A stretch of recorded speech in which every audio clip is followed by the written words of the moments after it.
So it says, what is the compound interest on a 3-year $100 loan at a 10% annual interest rate? So what is a compound interest on a 3-year $100 loan at a 10% annual interest rate? So this here is my problem here. So you can take a moment to think about that problem here. So let's do this problem here. So it says, write this down for you. It says, what is the compound interest on a three-year $100 loan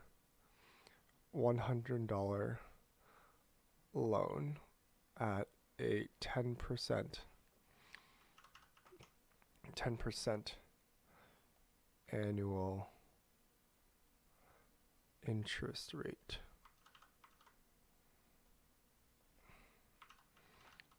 interest rate?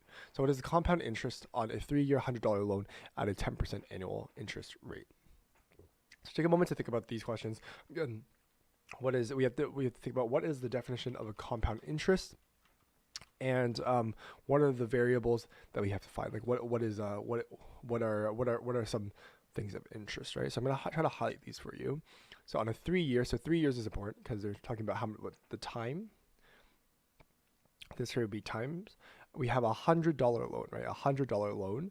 So this here is our initial principal. We can call it a principal balance. And then we have our actual rate, right? The interest rate here. So we have these three things, and it's an annual interest rate, right? So this here is the number of times. This here would be our N, right? So here, what I can do is I can write our formula. So I have here, it says A equals. So the compound interest formula is A, which is our final amount, equals P, our principal amount, as denoted here. This is our principal. This here is our T, which is our time. 10% is our rate, which is R. Annual interest is number of times interest applied per time period. So this is, you can think of it as cycles. So I have P times 1 plus the rate divided by N, which is the cycles, to the power of N times T here.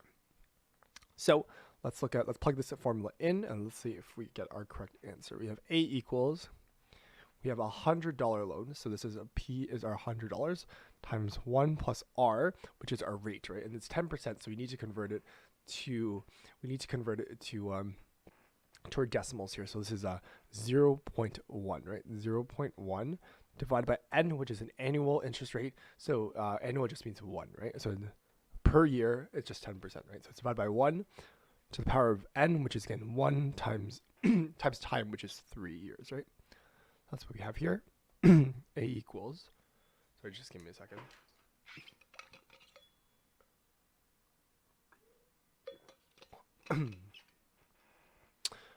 We have A equals, sorry, clear my throat here.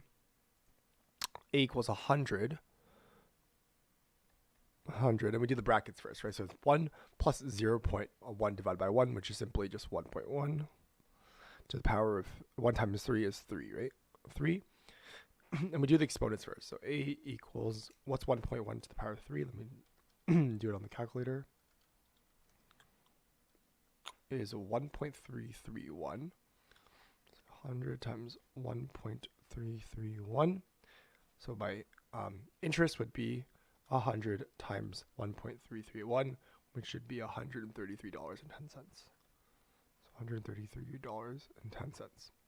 So this here would be my compound interest, or the amount of the total amount that we have to pay back. But we're only focused on our interest, right? So this is A, here's our total amount. So remember, A is total amount, right? And this equals 133.10. So what we have to do is we have to actually take the loan out of that, right? Because we loaned $100, right?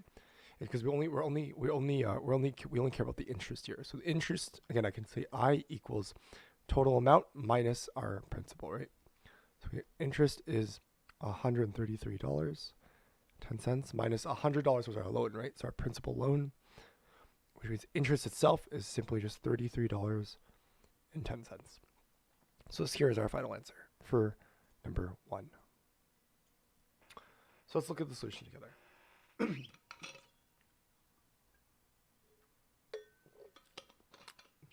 So let's look at the solution. So it says, given principal 100, annual 10%, annual interest rate is 10%, time period is 3 years. We are to find compound interest rate. So they have the correct formula here. They are divided by 100. R equals 10. Yeah. Okay, that's good. 1.1. This is correct here. I don't like how they didn't put the time cycles. So if, for example, if the interest was compounded bi-yearly or monthly, then they would have to account for that there. But in this case, we don't have to. Yeah. So $33 is the correct answer. This here is a great solution and analysis, right? So then what they did was they calculated the total amount first, and they took the interest rate. So the compound interest is I here, and this is amount minus principal value. So the exact same thing here, and they got $33.10. So great solution and analysis. This here is